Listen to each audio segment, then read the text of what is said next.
Kalau boleh sharing sedikit sebagai pertanyaan saya pertama, kira-kira selama 2 tahun atau masa pandemi ini, Pak Lo, kriteria investasi sahamnya itu seperti apa, Pak? Selama Bapak 2 tahun, atau mungkin dengan kata lain, Bapak paling cuan di sektor mana, Pak Lo?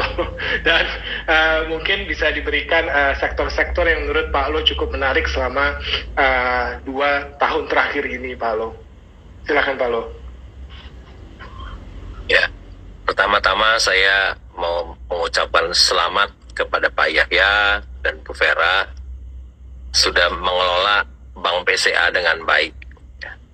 Sehingga di tahun 2021 BCA dapat membukukan laba 31,4 triliun. Luar biasa, Pak.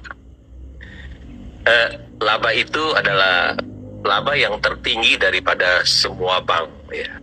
Bahkan BRI, Bank Mandiri, BNI, dan bank-bank swasta lain semua tidak ada yang bisa membukukan laba sebesar Bank BCA. Luar biasa, Pak. Juga saya mengucapkan selamat karena BCA sangat paling dihargai di Bursa Efek Indonesia. Pada saat ini sekarang kapitalisasi pasarnya sampai 952 triliun. Jadi BCA adalah perusahaan atau bank yang sangat dihargai oleh investor di Bursa Efek Indonesia. Tadi pengalaman saya tahun 2 tahun ini ya, Pak.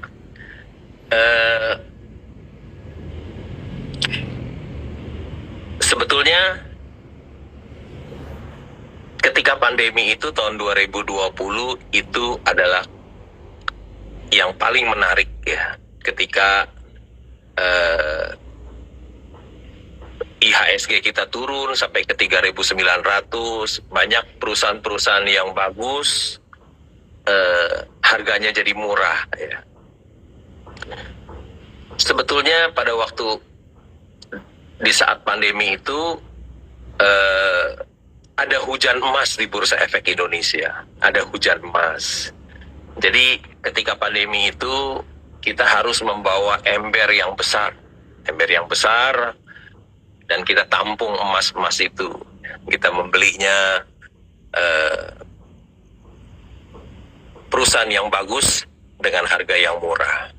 Dan kalau kita simpan setahun saja sampai 2021, itu sudah mengalami keuntungan yang berkali-kali lipat ya.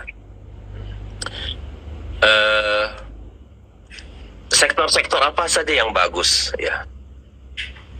Tentu saja sektor yang bagus adalah perbankan ya. Cepat sekali pulihnya.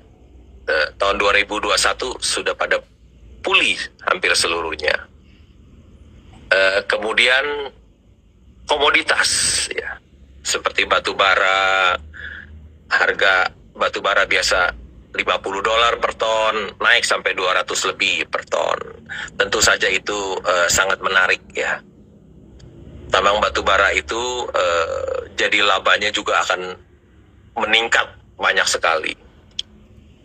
Kemudian selanjutnya yang bagus adalah sektor perkebunan kelapa sawit CPO ya. Itu juga dulu harga CPO sekitar Rp2.000 per ton, sekarang sudah naik sampai 5.400. Tentu saja nanti perusahaan-perusahaan kelapa sawit akan mendapatkan keuntungan yang besar. Itu sektor-sektor yang menarik ya. Kemudian ada sektor yang biasanya biasa-biasa, kinerjanya tidak biasa saja, tidak terlampau bagus, tiba-tiba jadi bagus sekali. Contohnya misalnya perusahaan pelayaran ya. Kontainer ya. Tiba-tiba tarif kontainer bisa naik banyak sekali sehingga labanya juga meningkat berlipat-lipat seperti itu. Padahal biasanya perusahaan pelayaran itu labanya biasa-biasa aja, tidak bisa untung besar. Tapi tiba-tiba tarif naik, kontainer jadi untungnya jadi besar sekali. Kemudian yang berikutnya lagi misalnya perusahaan kaca ya. biasa juga kinerjanya biasa-biasa saja. Tiba-tiba labanya jadi melonjak tinggi sekali seperti Asahima, seperti Mulia Industrindo. Kira-kira begitu ya Pak? Ya. Yang menarik di Pak. 2021 ya. Oke. Terima kasih Pak Lo tuh teman-teman, jadi udah mendengar ya sedikit kesan pesan lah dari Pak Lo selama investasi 2 tahun di masa pandemi ini. Mungkin satu pertanyaan lagi Pak Lo, kita tahu mengenai istilah new economy, old economy, cuman akhir-akhir ini saya lebih ke emphasize ini akan saling complement pada akhirnya Pak ya. Tapi kita juga aware bahwa ada kenaikan drastis dari partisipasi retail investor selama pandemi ini, which is good, dan ini fenomena yang mungkin kira-kira fenomena apa yang Pak Lo perhatikan selama 2 tahun ini terkait dengan semakin drastisnya kenaikan dari retail investors ini, dan mungkin sedikit tips Pak, karena banyak yang baru juga Pak, kebetulan ya Pak. Ya, kenaikan jumlah investor milenial khususnya banyak sekali, mungkin karena ada kemudahan dari perusahaan sekuritas, ya kemudahan. Jadi misalnya kalau mereka store uang 100.000 saja sudah bisa membuka rekening. Bahkan ada sekuritas-sekuritas yang asal dia buka rekening, sekuritas yang storein, jadi nggak usah store apa-apa, jadi peningkatannya banyak. Untuk nasabah milenial ini, retail yang baru masuk yang banyak ini, ya tentu saja kita harus membeli saham itu harus tahu apa yang kita beli. Ya, kita jangan beli kucing dalam karung. Kita tidak tahu apa yang kita beli. Kita membeli saham hanya dengar dari teman atau dari influencer, dari tukang pom-pom. Biasanya mereka itu merekomendasi perusahaan yang jelek dan mahal ya. Jadi kita harus melakukan riset sendiri, kita membaca laporan keuangan, membaca annual report. Jadi kita tahu siapa pemilik perusahaannya, bidang usahanya apa, labanya kecil atau besar ya. Pertumbuhannya gimana? Apakah labanya flat aja atau labanya besar, kemudian udah besar terus growing seperti BCA gitu ya. Labanya yang udah besar tiap tahun tambah besar gitu. Jadi itu wonderful company namanya. Udah labanya besar, tiap tahun growing tambah besar ya. Dan valuasinya seperti apa ya? Apakah valuasinya mahal atau murah? Sekarang banyak sekali bank-bank digital ya. Ada yang saya lihat valuasinya sampai price to book 50 kali, padahal asetnya di bawah 10 triliun gitu. Perusahaan kecil sampai di perdagangan price to book 50 kali. Ada yang price earning ratio 400 kali lebih. Itu bagi saya sangat mengerikan gitu ya. Saya pasti nggak berani sentuh seperti itu. Jadi tips dari saya, kita harus tahu apa yang kita beli, jangan beli kucing dalam karung. Karena God is merciful, but stock market has no mercy. Ya, bursa saham tidak kenal belas kasihan. Bursa tidak pernah memberi ampun kepada orang yang tidak tahu apa yang dia beli. Demikian Pak. Terima kasih banyak Pak Lo atas tipsnya Pak. Baik Pak. Kita lanjut ke, ini kita membahas sekarang ke depan. Ya. Jadi secara general memang kita melihat tahun 2022 ini akan menjadi tahun keberlanjutan pemulihan ekonomi, dan tadi juga seperti di-highlight beberapa kali, kita memang diuntungkan dari kenaikan harga komoditas, namun juga tidak bisa dipungkiri nih Pak ya, Bu Vera, Pak Lo, bahwa tantangan akan terus berlanjut. Kebijakan pengetatan suku bunga dari The Fed yang kemudian juga akan diikuti oleh negara-negara berkembang, perlambatan ekonomi Cina, kemudian mungkin yang baru-baru geopolitical tension antara Rusia dan Ukraine, dan penambahan kasus baru COVID-19 ini. Nah, pandangan Pak Yahya sendiri untuk tahun 2022 ini secara general dan mungkin kaitannya juga dengan sektor perbankan kali ya Pak, dengan potensi kenaikan suku bunga yang sedikit lebih besar sudah diantisipasi. Ya, terima kasih Pak. Kalau menurut saya memang ada beberapa hal. Kalau kita lihat secara makro, global, ya kita memperhatikan sekali squeezing likuiditas yang dilakukan US, di mana para investor akan mulai lebih berhati-hati dalam memilih itu mana, karena liquidity udah semakin squeeze ya. Interest rate definitely di US itu akan naik, berapa kali kita nggak tahu, itu serahkan ke mereka, tetapi definitely dari Maret, April itu akan berturut-turut bisa terjadi kenaikan. Nah, itu dari luar. Nah, tapi kalau kita lihat dari dalam, ada beberapa yang blessing. Ini Bapak sudah sebutkan juga, dari Pak Lo juga disampaikan, pertambangan luar biasa ya. Saya pikir pertambangan prospeknya ke depan besar sekali, bukan hanya batu bara Pak, kelihatannya seperti alumina, nikel, besi, tembaga, itu juga merupakan prospek-prospek yang kelihatannya akan bagus. Apalagi kebutuhan mobil listrik di Cina itu sudah luar biasa kebutuhan, dan kita bersyukur juga bahwa bahan baku untuk baterai itu mayoritas ada di Indonesia. Ini satu berkah bagi kita. Nah, itu adalah potensi positif. Nah, negatifnya apa? Ya mungkin hanya Omikron. Nah, ini kita harus waspada juga, meskipun kita tahu kalau dibandingkan dengan Delta, korban-korban dari Omikron relatif lebih kecil, tetapi ya magnitud perpindahannya itu cepat sekali. Ini yang harus diwaspadai. Sebab itu saya pikir bijaksana pemerintah naikkan jadi PPKM 3 sementara, wait and see. Kita takut juga bor di rumah sakit itu meningkat terus. Tetapi kita asumsikan katakanlah bulan Maret ini kita bisa lewati, Februari Maret itu adalah peak. Seperti di Amerika kan, dan negara lain juga cenderung sesudah peak itu akan menurun. Nah, ke depan saya kira prospek akan jauh lebih bagus. Asumsi tentunya tidak ada lagi gangguan-gangguan varian baru, ada penyakit lain. Nah, ini yang jadi momok buat kita semua ya. Asumsi hal itu tidak ada, saya yakin dan percaya. Kalau tahun lalu kredit sudah kelihatan, investasi sudah mulai ada juga, terutama dari telco, dari infrastruktur ya sudah ada saya pikir. Dan ini akan diikuti dengan usage. Nah, ini penting sekali. Tadi saya sampaikan kan, plafon kita untuk UMKM itu kreditnya naik sudah cukup tinggi sebenarnya. Namun usage-nya mengkeret. Nah, ini yang susah. Nah, kita harapkan kalau mobilitas sudah kembali, usage ini akan naik ke 66%, 70%. Waduh, kita happy banget ya. Nah, di samping itu tentunya KPR. Kebutuhan perumahan di Indonesia tidak tertolakkan. Populasi kita 260 juta jiwa. Tiap tahun pasti kebutuhan anak-anak milenial, anak-anak yang mempunyai prospek bisnis naik ya.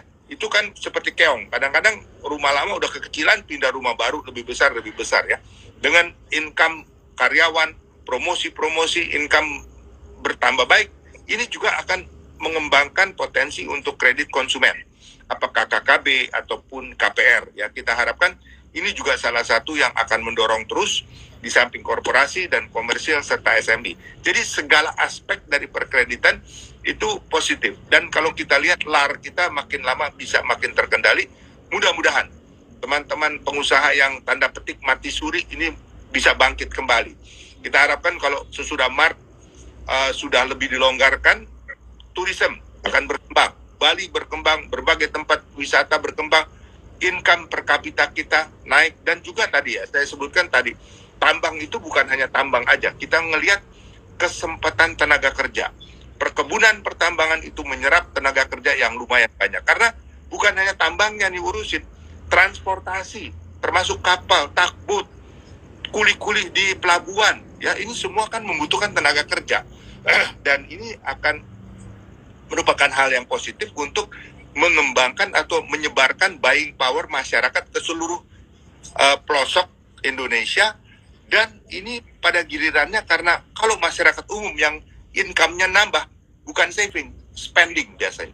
spending ini akan mendorong other industries, terutama yang dipakai untuk sehari-hari ya, ini akan turut berkembang. Dan kalau semua industri menaik, kita harapkan properti juga mulai dari yang sederhana, menengah itu akan mulai menggeliat. Nah ini kita harapkan itu terjadi, sehingga prospek ke depan saya sih cukup optimis untuk mendukung bahwa ekonomi kita ke depan itu akan jauh lebih baik dari tahun-tahun sebelumnya. Saya kira pandangan umum seperti itu, Pak Pandu. Baik Pak ya, tentunya harapan yang terbaik untuk 2022 ya Pak ya. Bu Vera, sekarang untuk lebih spesifiknya Bu, membahas kira-kira strategi BCA.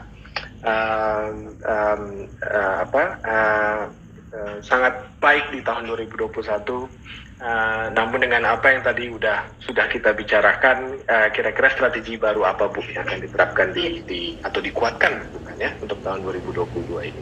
Terima kasih. Kita bisa lihat ya, kualitas satu bank dengan yang bank-bank yang lain itu sangat berbeda pada saat kapan. Kalau pada saat ekonomi booming, semua bank bisa bukukan kredit tinggi-tinggi, profitabilitas itu biasanya tidak begitu menantang. Tapi pada saat ekonomi mengalami penurunan, di situ kita bisa lihat kualitas daripada bank tersebut. Nah, memberikan kredit itu sebenarnya katakanlah gampang-gampang susah ya. Karena kenapa? Yang memberikan kredit dengan collect back-nya itu, kualitas kreditnya, itulah yang membedakan kualitas satu bank dengan bank yang lain. Banyak pertanyaan hari ini, apakah BCA juga akan competing nggak di P2P lending? Bagi kami adalah, kredit itu adalah sesuatu hal yang harus prudent. Karena kenapa? Indonesia ekonominya kan kadang bagus, kadang turun. Bunga juga kadang naik, kadang turun. Jadi bagaimana menjaga kualitas kredit? Tidak hanya kita fokus pada pertumbuhan, tapi mesti balance antara pertumbuhan dengan kualitas. Nah itu nggak semua bank, nggak semua orang kita bisa lakukan dengan balance. Nah tahun ini kita akan terus bangun juga digital capabilities kita. Tahun lalu kita tahu BCA meluncurkan generasi baru katanya mobile banking apps kita juga luncurkan pertama kali Halo BCA apps, di mana Halo BCA ini sekarang sangat berperan. Kenapa? 60% nasabah baru itu melalui online dan 90% transaksi melalui online, sehingga layanan kepada nasabah kalau ada komplain, ada pertanyaan biasanya melalui call banking. Dan kita juga meluncurkan namanya Merchant Apps tahun lalu. Nah, Merchant Apps ini adalah satu kalibrasi BCA bagaimana kita melayani nasabah yang kebutuhan QRIS, irisi mesin melalui apps jauh lebih cepat. Tahun ini kita akan terus tingkatkan bagaimana kemudahan bertransaksi bagi nasabah. Di BCA, akuisisi nasabah itu kita nggak ada kasih cashback, Pak Lo. Untuk nasabah per transaksi pun kita nggak kasih cashback, kasih diskon sana, diskon sini, nggak ada Pak. Yang kita tawarkan adalah kemudahan, keamanan, dan kecepatan dalam bertransaksi. Jadi kita sering sebut ya, better, cheaper, faster, dan safer. Itu yang kita tawarkan kepada nasabah. Hari ini kalau saya suka ditanya investor ya, terutama dengan bank digital. BCA mau akuisisi nasabah berapa besar, berapa juta? Buat kami yang kita fokus adalah kualitas nasabah baru Pak. Kalau kita bisa akuisisi nasabah banyak-banyak, bisa kasih gimmick, kasih cashback dan sebagainya. Nah, tantangannya nasabah belum tentu taruh dana. Tantangan nasabah belum tentu menggunakan akunnya. Nah, di BCA kalau nasabah tidak bertransaksi, nasabah baru tidak menggunakan rekeningnya untuk bertransaksi atau taruh dana, biasanya 6 bulan itu kita udah otomatis tutup. Karena kenapa? Yang kita cari adalah yang berkualitas. Karena inilah yang membuat pertumbuhan itu sustainable.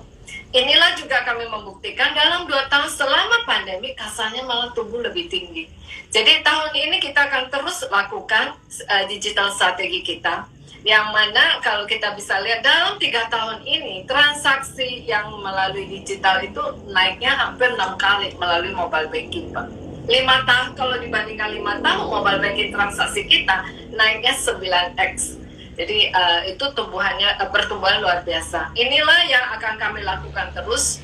Inilah yang bagaimana kita bisa lihat kontribusi ke dalam profitability-nya BCA.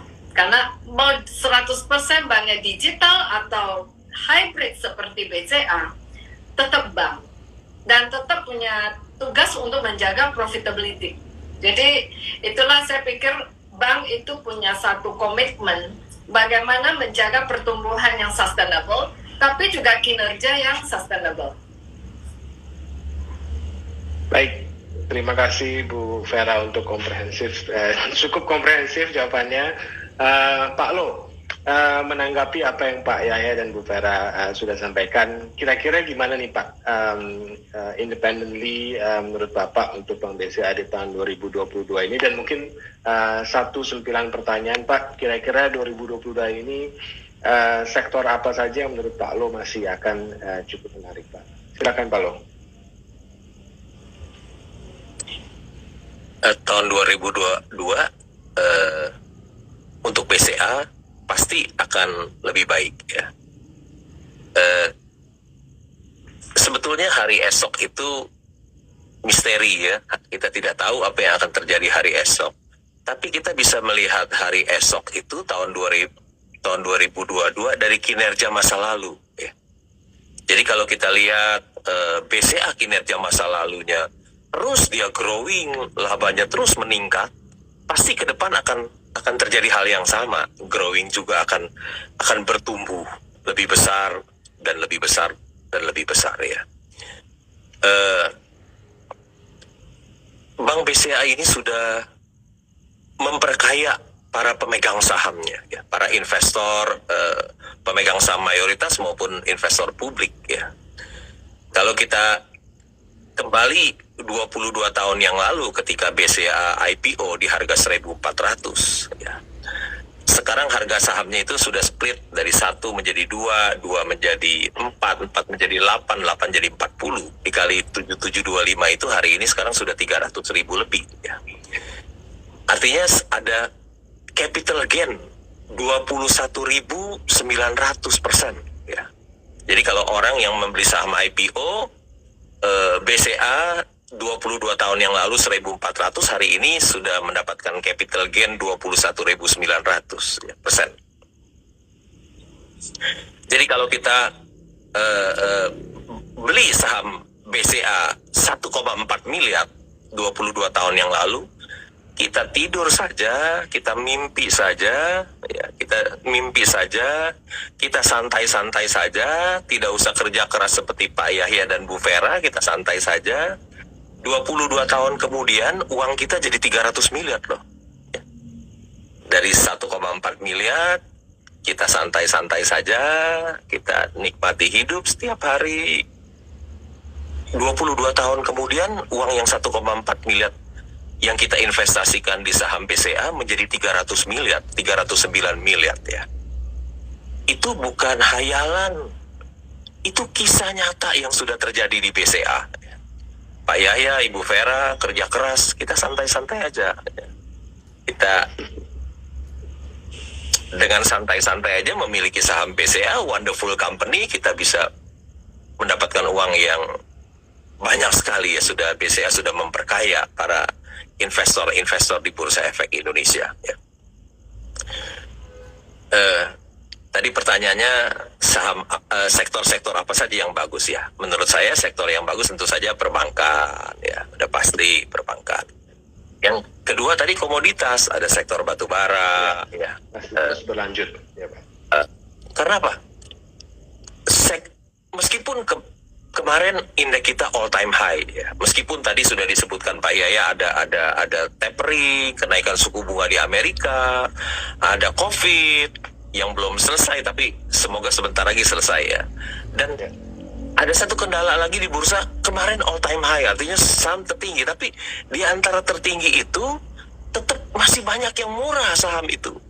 Tetap banyak yang murah, misalnya ada bank-bank yang asetnya 200 sampai 300 triliun ya, 200-300 itu masih diperdagangkan di price to book 0,5. Coba bayangkan, murah sekali ya.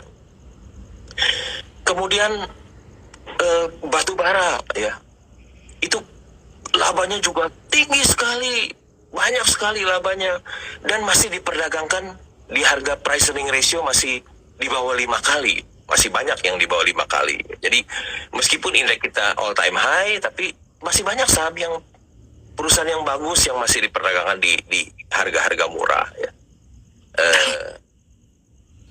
Kira-kira Demikian, Pak Pandu. Ya. Baik Pak Lo. Terima kasih banyak Pak, luar biasa Pak. Nah ini mungkin session yang paling ditunggu-tunggu Pak. Jadi di mana viewers di sini yang menonton malam ini bisa bertanya langsung.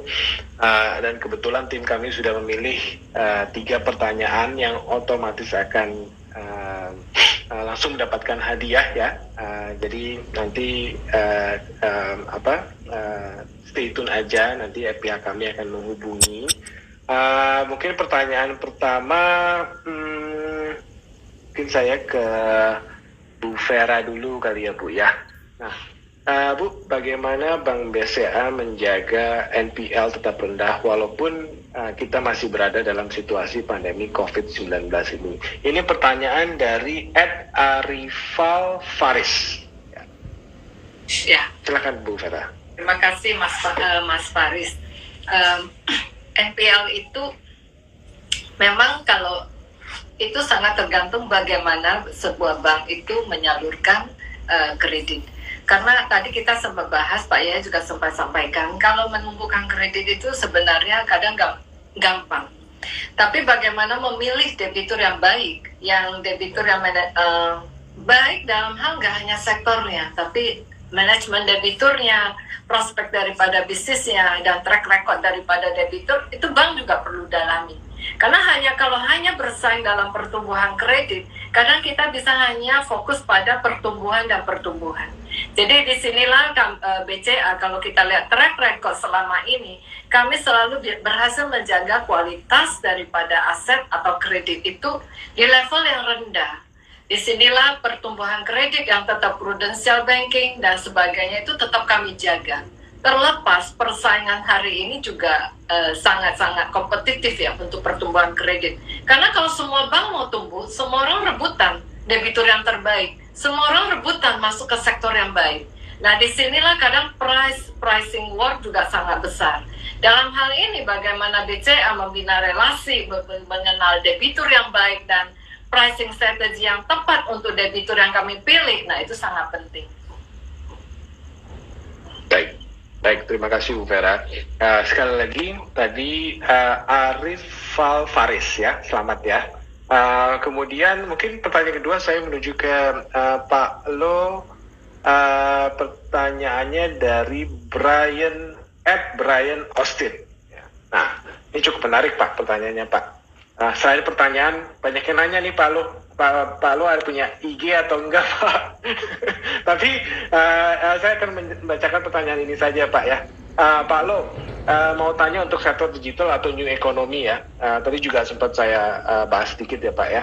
Apa layak dijadikan investasi jangka panjang atau cukup untuk trading jangka pendek saja Pak? Dan apakah sektor digital menjadi portfolio Pak Lo? Silakan Pak Lo.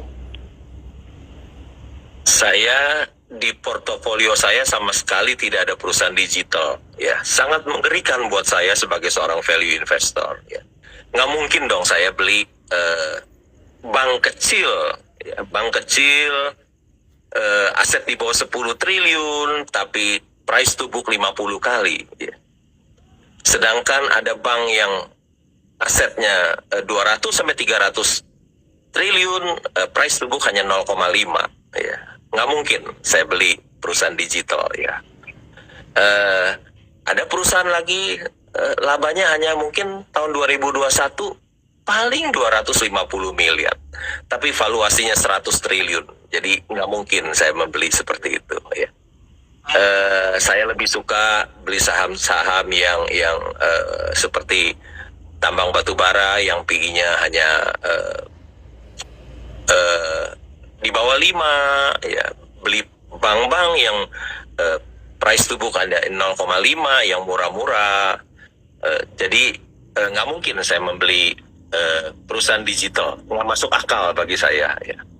Jadi saya hanya mau membeli Mercy harga Avanza ya, bukan Bajai yang dijual harga Mercy ya. Bajai dijual harga Mercy tentu saya nggak mau beli ya, tapi kalau Mercy yang dijual harga Avanza ya saya mau beli ya.